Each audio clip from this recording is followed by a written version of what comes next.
And there's like 3 decisions that control people's entire lives. They're happening right now as people are listening, and they can test in their own mind if it's true, right? They don't have to believe me. I found these 3 out because when I was a little kid, I grew up in a pretty tough environment. I had 4 different fathers, and we had never had money even for food. I mean, Thanksgiving with no food, and my parents are fighting. And I discovered this because there's a knock on the door. I got a younger brother and sister. I'm trying to make sure they don't hear this shit. I go to the door, and there's this tall guy there. You know, I was a little kid in those days. Got 2 giant bags of groceries. On the ground, he's got an uncooked turkey in a pan. And he goes, "Is your father here?" And I'm like, just one moment, right? And my parents are screaming, saying things that you can never take back. And I'm like, Dad, you gotta come open the door, right? And my dad's like, "You open." I said, "I did." He said, "It's for you." "Who is it?" "I don't know." So my dad goes, and I'm sitting like a little kid. I'm just so excited. We're gonna have this incredible Thanksgiving dinner. It's gonna save our family. Everybody's gonna be happy.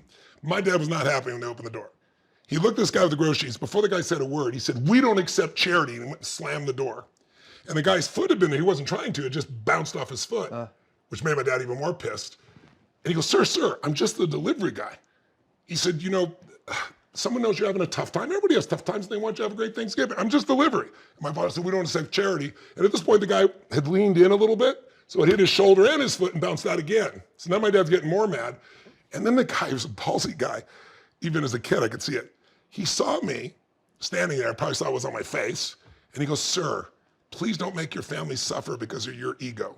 And the veins on the side of my father's face, I thought he was going to punch the man's face out. And my father, I don't know what it is, he looked at me, he looked at the man, he took the food, he closed the door, his shoulders dropped, and he walked out of the room. And he left our family about 2 years later. He's the one who adopted me. I carry his name. I loved him dearly. It was, I thought it was the worst event in my life.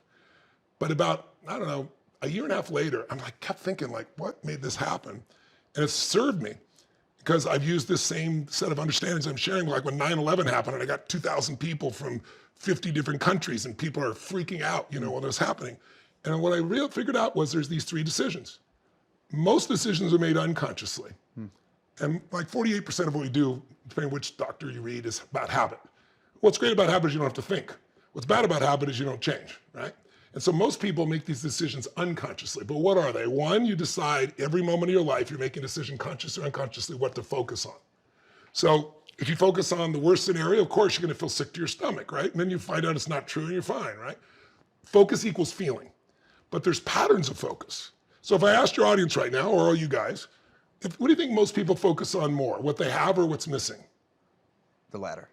What's missing. And including super achievers. Like some of the biggest achievers are always focusing on what's missing because they're always trying to get to the next level. So what happens? As a result, when you're always focused on what's missing, you cannot sustain happiness. It has nothing to do with how intelligent you are. It's just like software. So you always look at what's missing, so you never feel fulfilled or alive, right? And so you keep being on the hamster wheel trying to do more, and it's never enough. And that's what people end up being, pushing and pushing and pushing, and you see them burn out, you have everything, and they're miserable. Second pattern. And by the way, we all do both. It's just where do you live more? And most people focus on what's missing. Do you think most people focus on what they can or can't control? Probably the latter. Can't is most people. Now, in my events, when I ask this to 15,000 people, most people focus on what they can control. That's why they're there, right? They came to take control of their body, their mind, or their business, or whatever, right?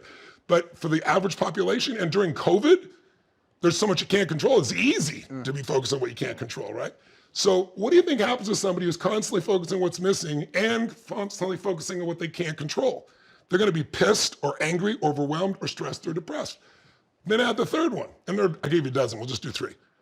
What do you think most people spend their time more? The past, the present, or the future? Future. Future? Probably a mix of the 2, past or future. Definitely not the present. Depends on the person. Right. Most achievers focus on the future. You are correct. Most people who are unhappy and frustrated, which unfortunately is the majority of humans, most people are not happy and thrilled and have a great body and a great relationship. We all can, but very few people do because they're focused on the past, and usually they can't change it. Or they focus on a future that they're concerned about. And either way, they're stressed. So I ask people, I got 20,000 people in a stadium, and say, how many of you know somebody who takes antidepressants and they're still depressed? And 85% of the hands go up. Do you guys know anybody like that? Absolutely. I don't take any antidepressants anymore, but when Yeah. I did, I was still completely. Yeah. They do nothing. For So, me, so the question is, why is that? Well, on the side it says create suicidal thoughts. That's a clue, right? But it numbs you, right? That's what it does. It doesn't change the source of the problem, which is you're constantly focusing on what you can't control, what's missing, perhaps the past. Just as 3 examples. Band-Aid over a bullet wound. Exactly right. Oh, that's a good metaphor. I like that. I'll steal that. May I? Just like put George Full J. credit. I like the that. turtleneck. Look at the way he's sitting right now. Because I didn't want to disrespect him like No, this. no, no, it's good. I mean, just with the turtleneck and the like. You look Guys, so we're in front of, sophisticated. we're not in front of rappers anymore, guys. You gotta, But the point is, when you change those decisions, like the first decision is focus, then the second decision is, what does it mean? The minute you focus on something, you got to, what does it mean? So you wake up and feel like shit, what does it mean? Well, I effed up last night, or it's the end of the world, Like a or checkup. it doesn't matter, A right? checkup. The meaning creates your life. But when you said emotional home, what I learned is that people have an emotional home. Like some people, I'm sure you know, no matter what happens, they're pissed off. Or no matter what happens, they're worried. They worry about other people and themselves. Or you know somebody that's not funny, but they think they are. And no matter what happens, they have a good time, right? So people have an emotional home. it's an inside You joke that looking at needs you to on die that right one? now. It's like funny here, but that's my career, guys. yeah, you're already a billionaire. Okay.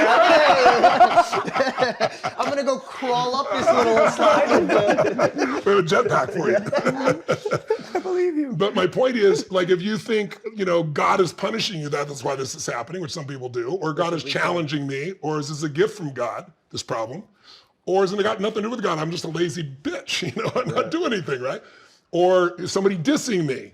Are they disrespecting me? Or are they challenging me? Are they coaching me? Are they loving me? You know, or relationship. Is it the end or the beginning? You think it's the end of relationship, you behave very differently than the beginning of relationship.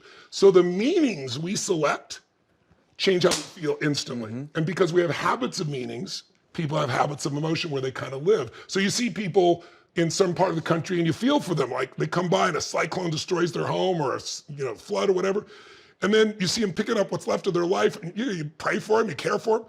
And then 3 years later it happens again, and 3 years it happens again, and you go like, why don't they move? You know, because it's what they know. Right. And we have an emotional home that we rarely move from, that we find a way to get back to. But if you change these 3 patterns, what you focus on, what things mean, finding empowering meaning, and then what you do is controlled by how you feel. If you're pissed, you're gonna behave differently than if you're feeling good. So those 3 patterns literally control your life.